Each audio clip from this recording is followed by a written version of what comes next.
Good evening, people! Hello there!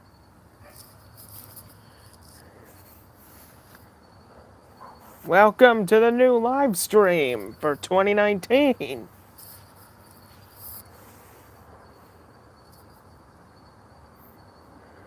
Hey, Benjamin, you're just in time. Okay, I think I'll give it about 5 minutes and then I'll get to the main topic.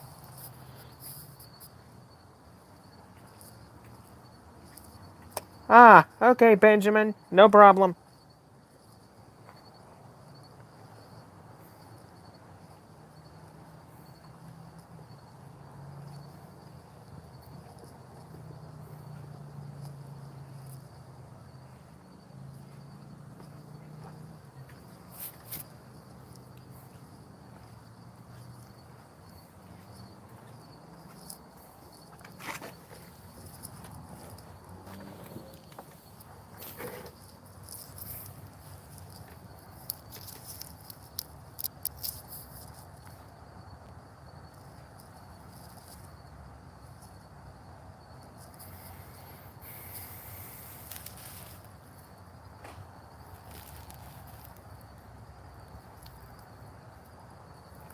Hey, Tim! How you doing, man? How you doing?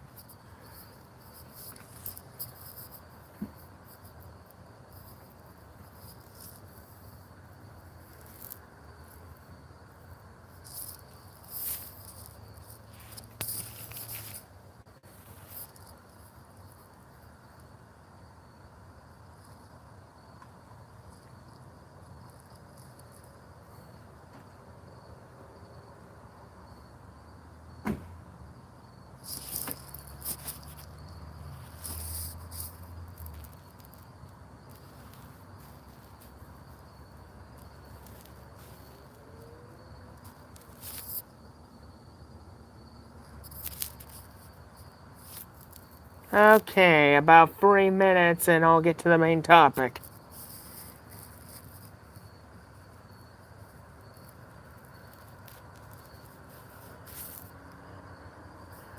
Yeah.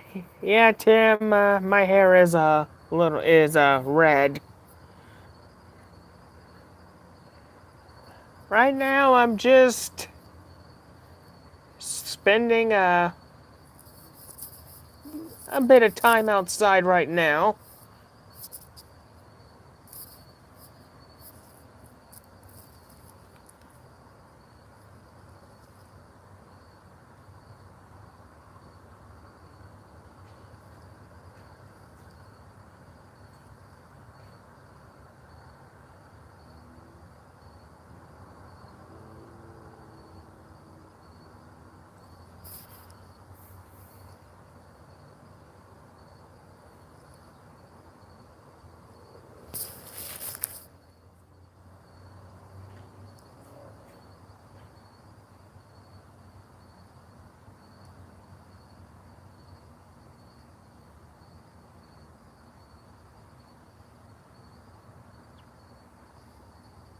Okay, just one more minute and we'll get to the main topic.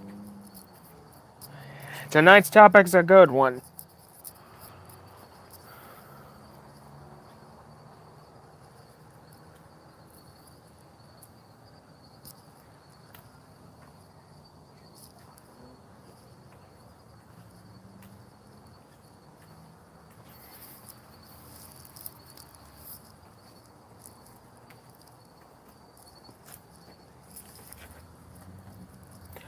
Uh, had a feeling that was gonna happen sooner or later. Hold on, guys.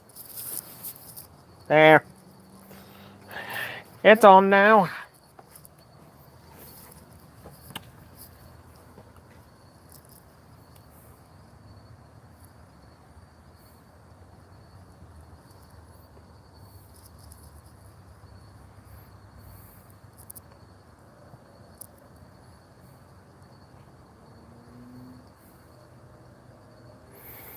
Okay. It's been 5 minutes. Time to get to the main topic. Tonight I will be talking about the Selfish Ledger.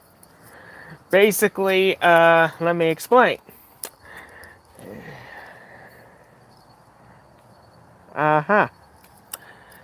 Basically, the Selfish Ledger. Basically, Google has pretty much made, over the past few years... oh, there's an echo happening? Oh dear.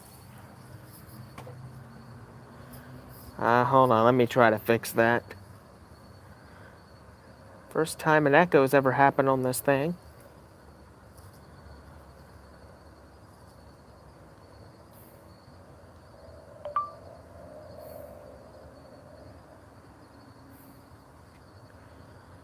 Okay, I think we fixed it. I think we got it. Okay. I think we got it. Okay, as I was saying. Okay. Tonight's topic. The Selfish Ledger. Basically, over the past few years, Google has, since basically the 1990s, Google has pretty much made a name for themselves when it comes to their famous search engine. Well, about sometime around last year, Google pretty much released a video called The Selfish Ledger, explaining basically how we're going to become one.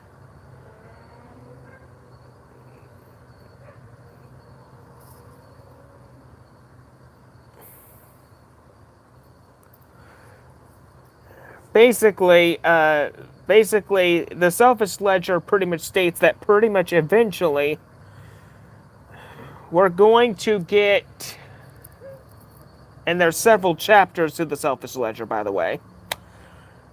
Basically, in short to the point, we're pretty much going to become addicted to Google's technologies, and eventually we're going to become one with the data collection. However, though, there is hope. Basically, there is a way to avoid the Selfish Ledger. Or at least minimize how much of it you can minimize.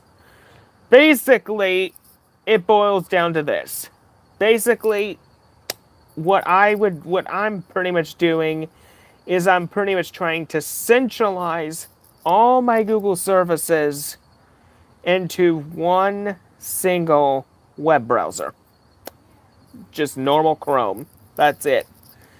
Every other web browser I use will be for other types of services other than Google. So basically, it's what I like to call centralizing, basically. What I need to put into one area. So basically, for my Chrome browser, it's going to be the access point for all my major Google services. Well, like my YouTube channel and all that. And that's pretty much how it's going to be. Other types of programs and web browsers, 1 minute. Sorry about that. Anyway, other types of web browsers and services will be for other types of services that are not of Google. Because what Google's doing is basically all the Google devices, all the search results we put in, everything that's related to them, we are slowly becoming one with Google. Sorry. And how they function as a company. There is a way to pretty much avoid the Selfish Ledger altogether. Basically, this is what I'm doing. Number one, if you need to still use Google services, centralize all services to one single web browser. Chrome.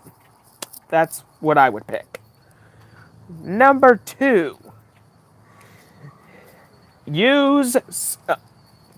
well, there went the light again as I was talking. Come on. Turn on.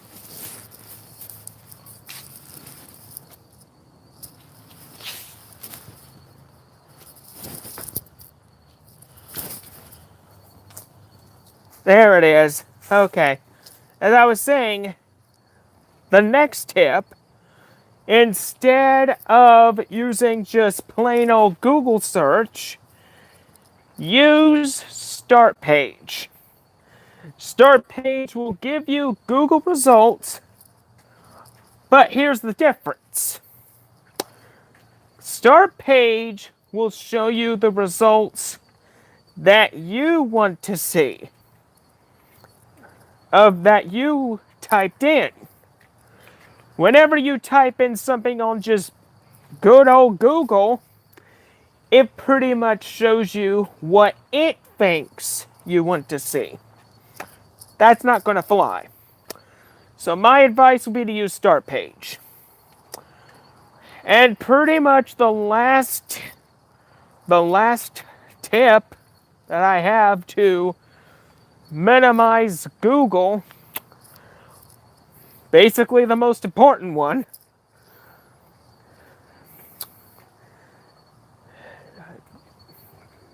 keep Alexa out of your life. No Alexa, none of that. The thing about Alexa, while it can be helpful, Alexa is used as a data collection tool. That's pretty much its purpose, and that's what it was built for. So basically, that's pretty much all I could say. Use Start Page. Centralize all your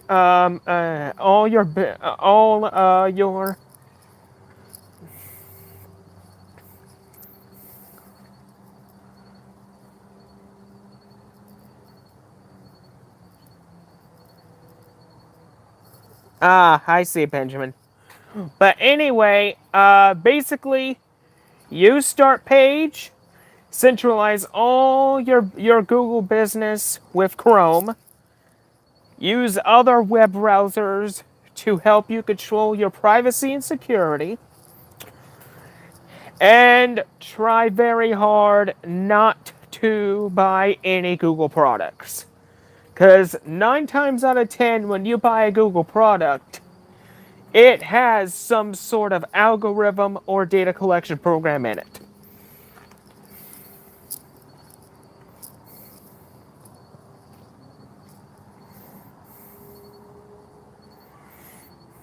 Yeah, I can understand that, Benjamin. It's very hard to drop Google. Sorry. It's very hard to drop Google because me and you and a lot of the people in the Linux community, we all have YouTube channels. The Google services are tied to our channel.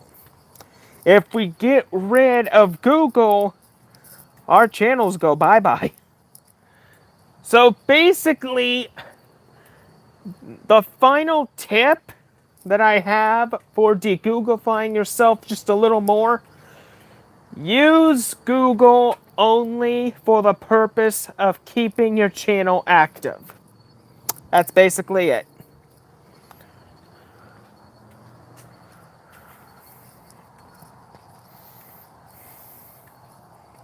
Other than that, that's pretty much my take on the Selfish Ledger.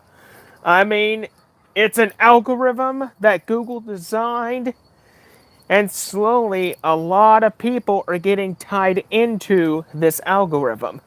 And sooner or later, they're going to become addicted to it, and they're going to become one with it. And when people become one with this algorithm, it basically gives us the direction it wants us to go. To me, as a privacy activist, I'm against that. Basically, when it comes to the power of Linux, freedom, open source, and privacy and control are the four building blocks that make Linux. Basically, just like with Microsoft and Google, which those two companies are notorious for data collection. Basically, I want to be in control of my system. I want to be in control of what my system does. But with those two companies, it's role reversal.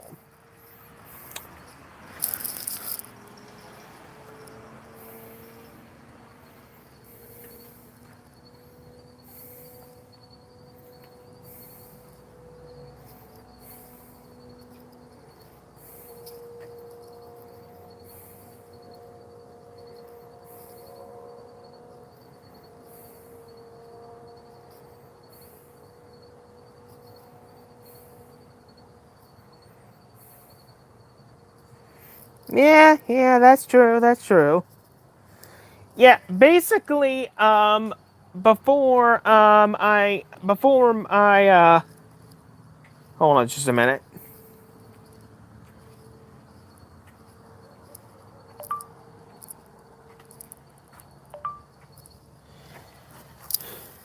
Okay, I think I fixed it. Okay.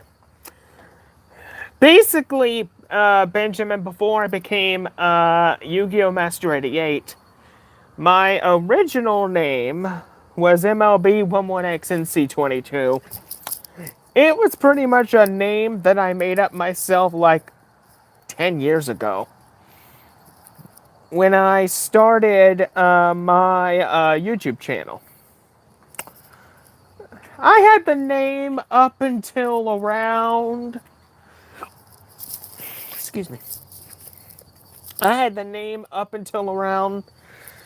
Oh, I'm gonna say 2018. And then I decided to change it to Yu-Gi-Oh! Master 88. I like the new name, and I stuck with it ever since.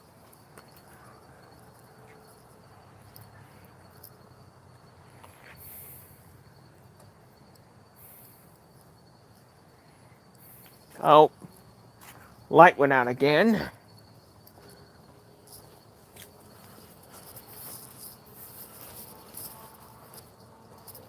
There we go.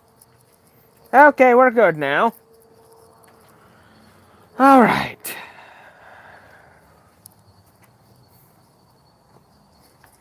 I forgot what I was about to say. Oh well, that's okay.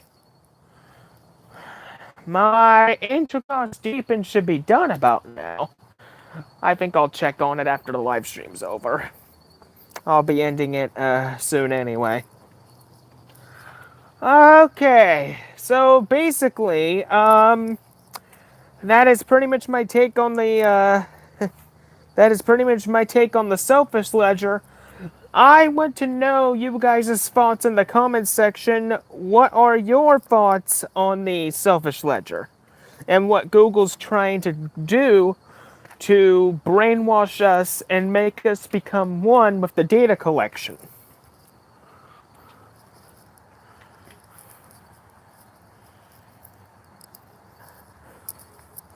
I have tried Pure Arch Linux a couple times. Sometimes it worked, sometimes it didn't. I've always had the main thing I would have trouble with Arch Linux is my clock. The correct time doesn't really show up for some unknown reason. It takes me literally forever to get that clock corrected. Sometimes it works, sometimes it doesn't.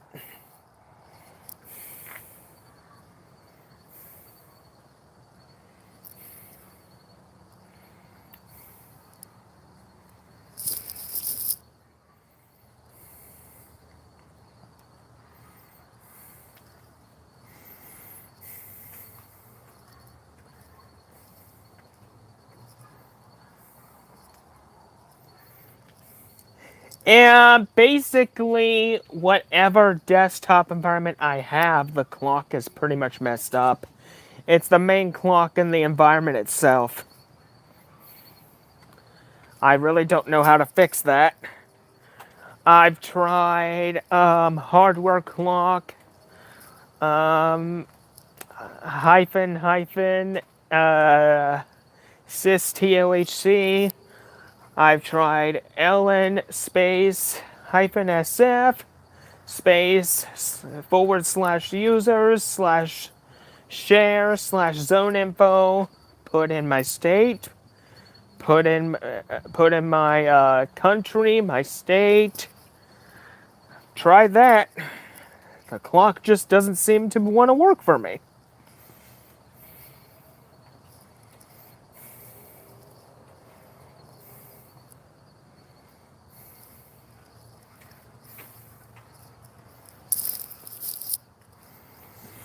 I'm not sure if the clock is a BIOS thing or an Arch thing. I just don't know.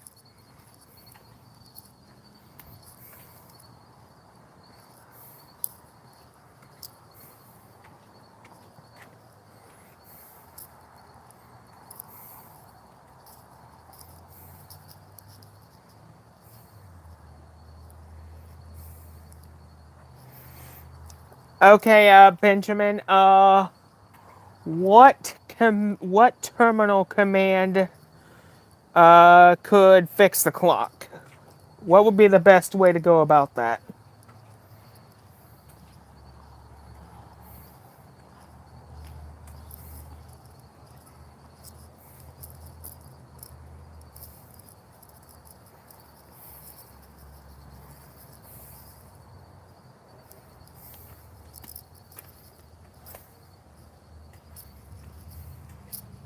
Okay.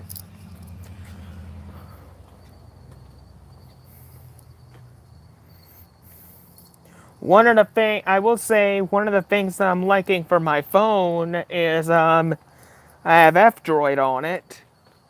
Got a nice little weather app.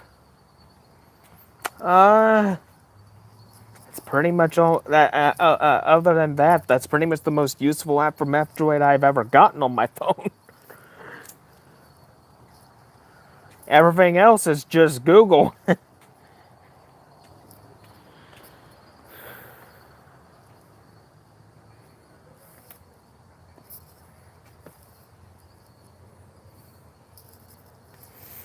I've tried that terminal command, but for some reason the command usually failed, and I have no reason as to why.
Whenever I install Pure Arch Linux,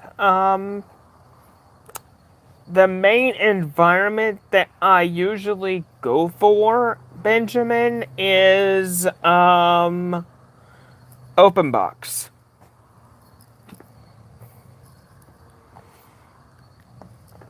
The only thing with OpenBox is that when I would go into the Tint2 config to change the H into an I, it still does not want to correct the clock.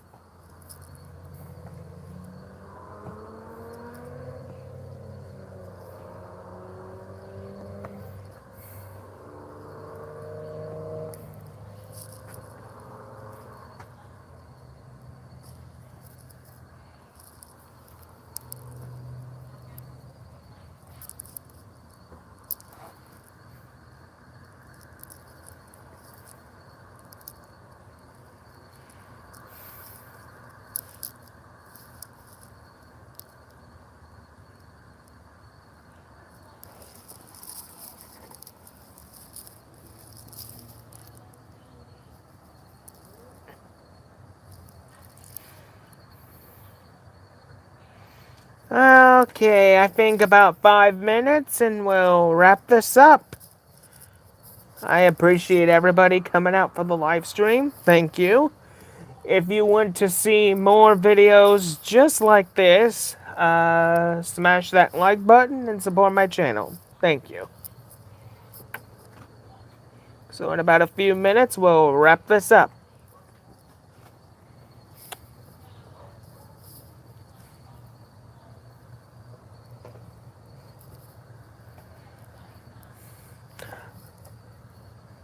Well, I'm gonna be on. Well, here's the thing, Benjamin. I'm gonna be on MeWe in just a few minutes.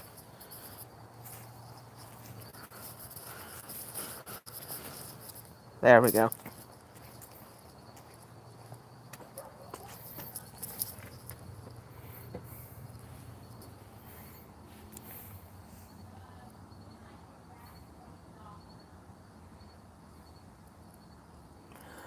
Oh, it's okay, SRS Tech. You missed the main topic, but if you want to rewatch the main topic, just rewind the live stream, and when you're done, you can jump right back to the live feed.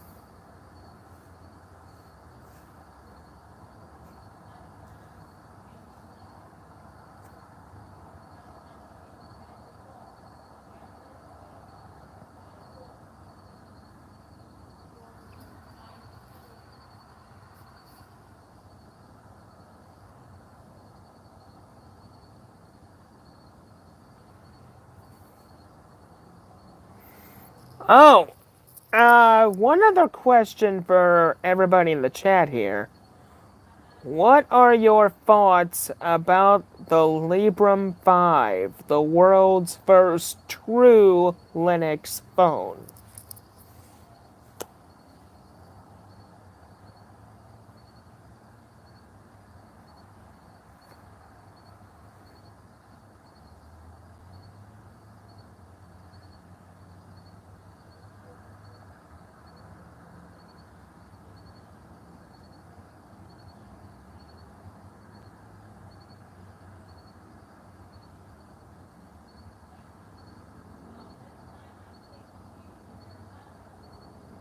I agree. I say the $400 price range is the sweet spot.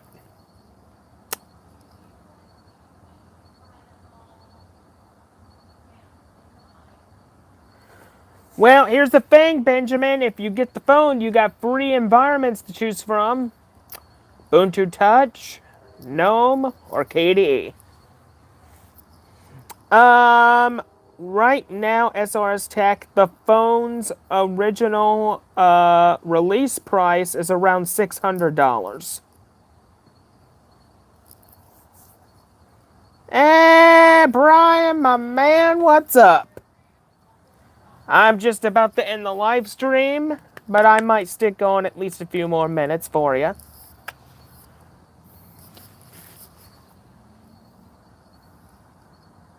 In fact, I will stick on a few more minutes.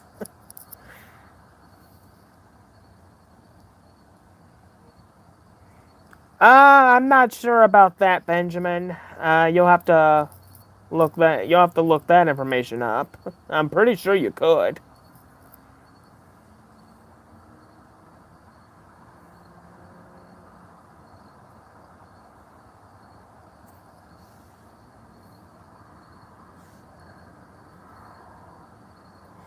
But yeah, the world's first true Linux smartphone is going to be around $600. It's supposed to have a really good processor, really good RAM, and a really good storage. It's supposed to be a good phone. Huh? Dragon Ball Z Marathon? Nice. Good call. Good call.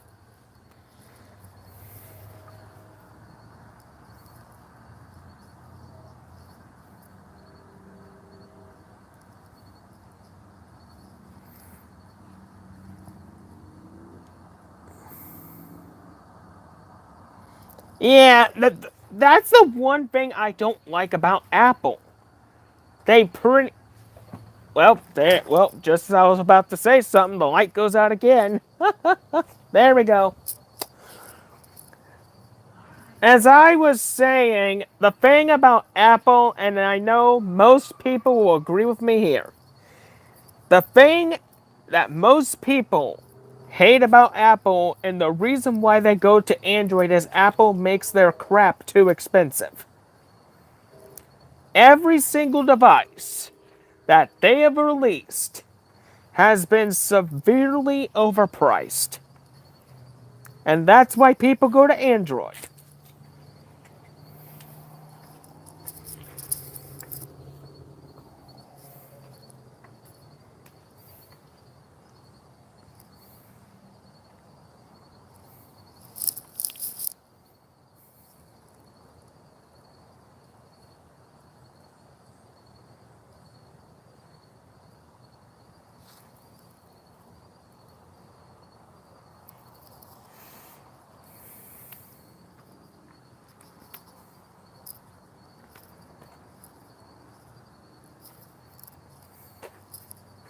Exactly, SRS. Exactly.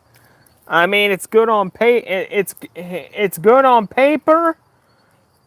but the thing about Apple is they have overpriced their stuff is overpriced, and the thing that makes the phones look cheap is their laptops. I mean, the latest Apple laptop is going for over $2,000. I mean, who's going to buy a $2,000 laptop? Nobody.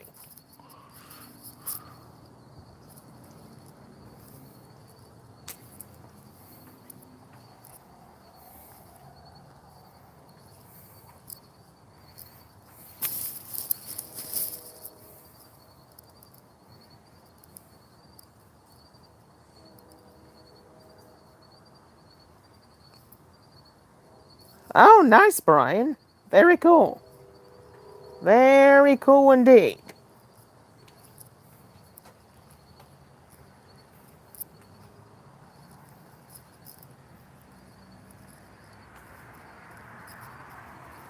Yep, I agree with that, SRS. I agree. That's why I say from that Android is a really nice phone. It's a really nice tablet. And Android is a wonderful computer system. In fact, it is a national Linux standard.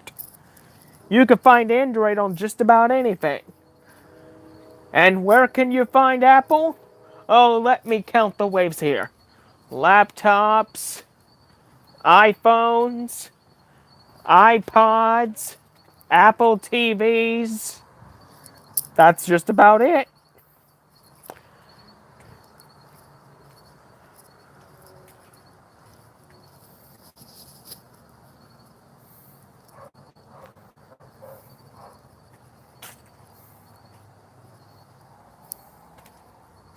Oh, thank you for reminding me. Thank you. The watches. Yeah. Apple Watch. I'm just gonna say one thing about the watches. What in the world were they thinking when they made a watch that allowed you to do stuff on Skype and Facebook and other services? I mean, do you honestly need a watch to do all that? To me, no.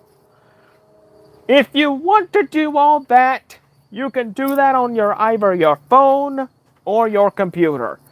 A watch? Uh-uh. I mean, the Apple Watch looks good, but oh, good heavens!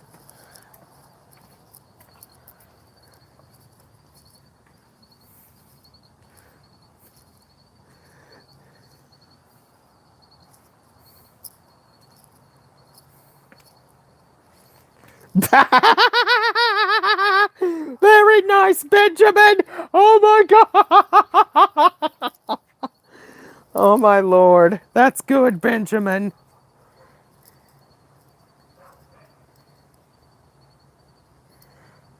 Yeah, I could see where the phone function can come in handy. Yeah. But anyway, one thing about Apple they need to do for future devices. Make your prices affordable. You don't need to be over $2,000. 400 or less. That's as far as you go. You don't go any higher. You don't go any lower either.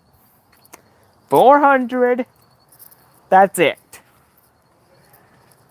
And to be honest, they can definitely make a $400 device if they wanted to. But I highly doubt they're going to.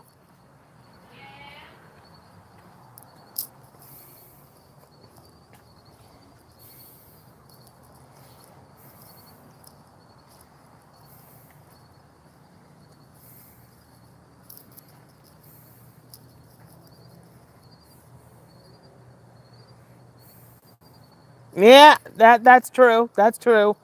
I can see in that instance where the watch can be helpful. I can see that.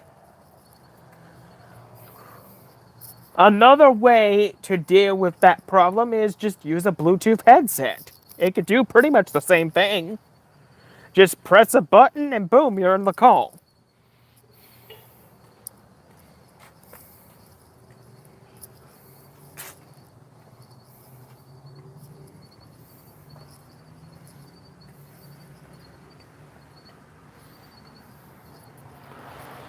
But the one thing that's also interesting in the news recently is the $199 Pinebook.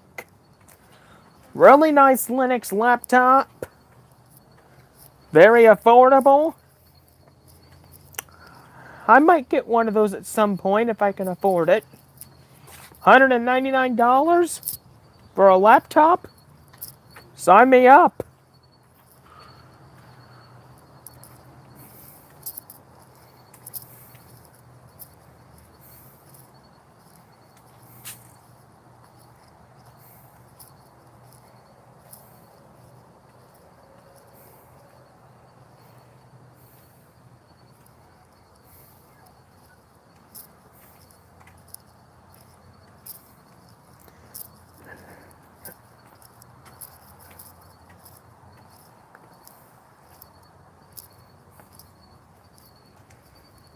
Oh, that's wonderful, SRS. Nice. You go for it, dude. And I agree, Brian. I agree. Another thing in the news that I've saw recently too is the $79 Pine tablet. A Linux tablet. Very nice. The only thing I'm wondering is what the hardware specs for it's going to be.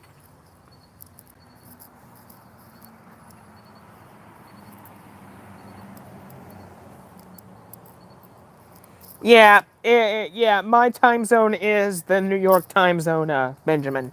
Yeah.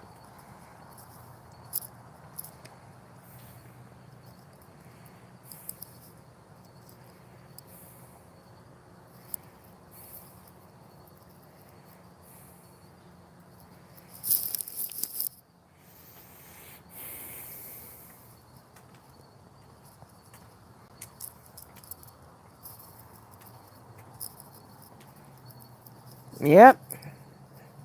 That's true, SRS. Yep. Mm-hmm. I agree. But anyway, people, I think it's time for me to wrap it up for the night. I appreciate you all for coming, and until next time, this is Yu-Gi-Oh! Master 88 saying see you later.